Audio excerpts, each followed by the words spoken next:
नमस्कार मैत्रिणींनो, मार्गशीर्ष शुद्ध षष्टीला चंपाषष्ठी असे म्हणतात। तर पंचमीला आपल्याला नागदिवे बनवायचे असतात। तर नागदिवे बनवण्यासाठी आपण बाजरीची कणिक घ्यायची आहे। बाजरीची कणिक ही आपण 1/2 वाटी घेऊन तिला आपण परिपूर्ण भिजवून घ्यायचं आहे।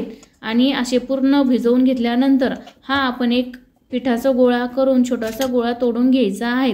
आणि नागदिवा कसा बनवायचा आहे, तर नागदिवा बनवत असताना त्याला आपण छानसा आकार द्यायचा आहे। तर व्हिडिओच्या माध्यमातून मी त्याला आकार कसा द्यायचा आहे हा देखील तुम्हाला दाखवत आहे। तर नागदिवे बनवण्याची प्रथा ही म्हणजे चंपाषष्ठीच्या आदल्या दिवशी पंचमीला आपल्याला नागदिवे बनवायचे असतात। तर नागदिवे बनवण्यासाठी आपण छान प्रकारे असा त्याला आकार देऊन घ्यायचा असतो। आणि हे नागदिवे बनवत असताना आपण आपल्या घरामध्ये जेवढे पुरुष असतील त्या पुरुषाच्या 5 पट हे नागदिवे आज आपल्याला बनवायचे आहेत।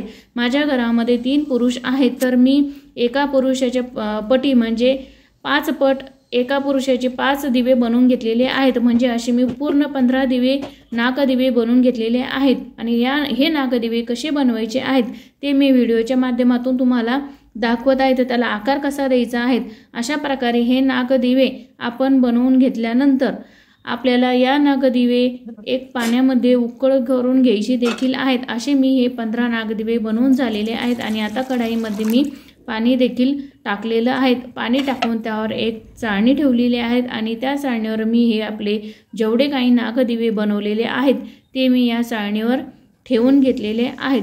आणि हे प्रत्येक नागदिवे व्यवस्थित ठेवून त्यांना आपल्याला छान या वाफेवर मंद आचेवर हे नागदिवे आपण वाफवून घ्यायचे आहेत। त्यावर एक मी झाकण ठेवून अशा प्रकारे नागदिवे आपले वाफवण्यात आलेले आहेत। हे सर्व नागदिवे वाफवून झाल्यानंतर एका ट्रेमध्ये मी नागदिवे काढून घेतलेले आहेत। आणि या सर्व नागदिव्यांमध्ये आपण सर्वप्रथम भात टाकून घेणार आहोत। भात टाकल्यानंतर आपण त्यावर वरण भात आणि मेथीची भाजी असली तरी चालते ती देखील आपण या नागदिव्यांमध्ये टाकायची आहेत। आणि हे सर्व नागदिवे आपण आता देवापुढे म्हणजे ज्या ठिकाणी आपण खंडेरायाची घटस्थापना केलेली आहे त्या ठिकाणी आपण हे सर्व नागदिवे तिथे ठेवून घ्यायचे आहेत। आणि ठेवल्यानंतर आपल्याला हे सर्व नागदिवे तिथे प्रज्वलित देखील करायचे आहेत।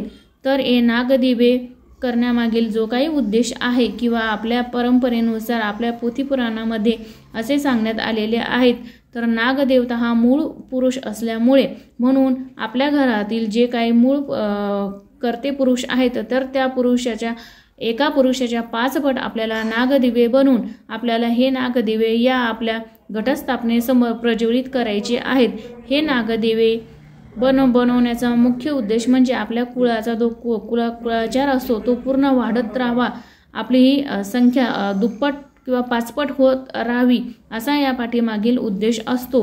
नागदेवता हा मूळ पुरुष असल्यामुळे नागदिवे हे आपण बनवत असतो। आणि त्याचप्रमाणे खंडेरायाचे नवरात्र हे मार्गशीर्ष शुद्ध प्रतिपदा ते मार्गशीर्ष षष्ठी असे 6 दिवस हा उत्सव मोठ्या प्रमाणात साजरा केला जातो। मार्गशीर्ष शुद्ध षष्ठी म्हणजे चंपाषष्ठी या दिवशी खंडोबा ऋषीच्या विनंतीला मान देऊन मणिमल्लाचा वध करून लिंगद्रव्य रूपाने प्रकट झाले। नवरात्राचे 5 दिवस उपवास करून 6व्या दिवशी तो आपण सोडतो। 6 दिवस देवापुढे नंददीप देखील छान प्रकारे आपण तेवत ठेवत असतो। खंडोबा हे अनेक कुटुंबाचे आपले कुलदैवत म्हणून मानतात।